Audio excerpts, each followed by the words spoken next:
Hello YouTube. Today I'm up at where I work, the shop. I'm using the shop today to work on a snowmobile. The snowmobile had this motor,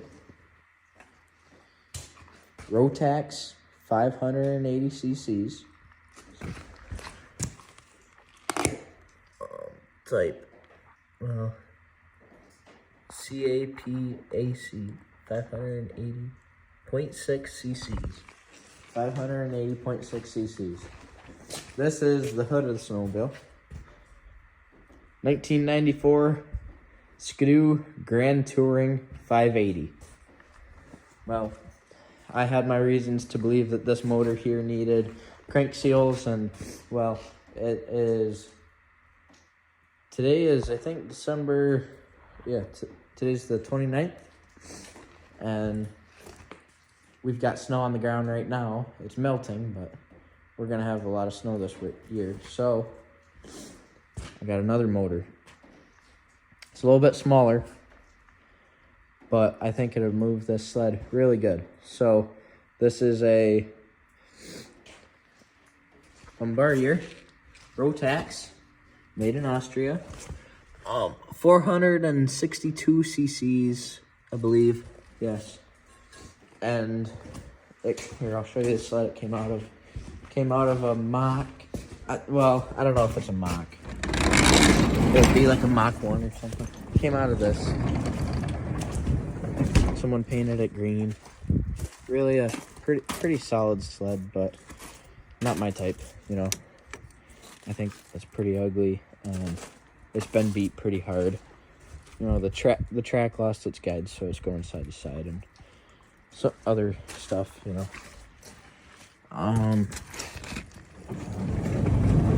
But so I was hoping that when I bought it, I'd be able to take these motor mounts off and just stick them right on there, but I can't. So I'm trying something.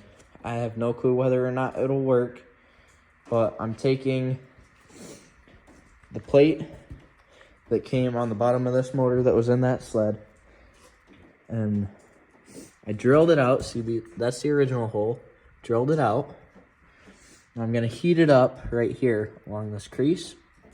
And I'm just gonna bend it until this hole lines up down there. And if I can get 3 out of 4 motor mounts, I'm good with that. This thing doesn't make crazy power. It's not a built triple or anything like that it's gonna be bending motor mounts or cracking motor mounts. It's just a little 462, and I'm just gonna cruise this sled around with my girlfriend probably.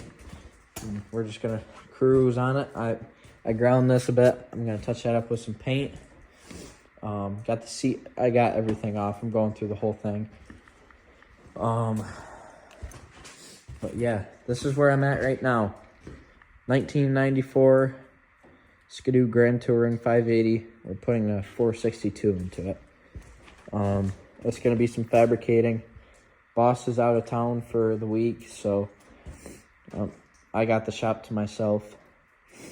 I'm gonna have to cut this one because of the steering shaft, because it would hit this flange right there, that part of the flange. So I'm gonna have to cut that off with the grinding wheel. I'll probably do that right now, and then I'll grab the acetylene torch or just a propane torch, and I'll start heating that up, because this is gonna have to be red hot, so I'll just grab it with a pair of channel locks and bend it right down, and I think it'll line up. I'm really hoping that it'll line up. Really hoping that it will. If I do have to drill another hole, I have to drill another hole, but I'm trying to get that hole right there to line up right here. And of course, I'm trying to get it as perpendicular as, well, not perpendicular, but as in line with the clutch as I can, because I don't want to be smoking the belt. Oh, so this is my project. Rotax 580 has been pulled out. I'm gonna have it for sale. I'm not quite sure what's wrong with it. It was an electric start model. I don't have the starter for it. I'm not sure what's wrong with it. It would start up, but it would like be stuck at low idle. I think it's something to do with these plates in here. I think they're fucked up. There's something wrong with it. Sorry, YouTube, kids. This video is not made for kids anyway. Well, I mean, I'm kind of a kid. I'm 15 and I'm doing all this, but yeah, I think this sled will be quite nice. It's got forward reverse for, I don't know, it'll be a nice cruising sled for taking around out through the state lands. I've got a new set of skis and trailing arms I'm going to toss on it too. It really just needs that one trailing arm. It doesn't need it. They've got some life left in them. I probably won't do that till next year or next summer. But yeah, and I'm going to put the wiring harness from the 462 into this. Yeah. It would be on the other side, I believe. Yeah. Yep, 1993 is actually what year this one is. Forward reverse transmission in it. That's reverse, that's forward. But yep. Needs skis. I've got a set of skis at the house for it. So I'm going to keep working on this. I'll update you guys in a little bit how it's going. But for now, this is part 1. All right. We'll see you later. Bye-bye.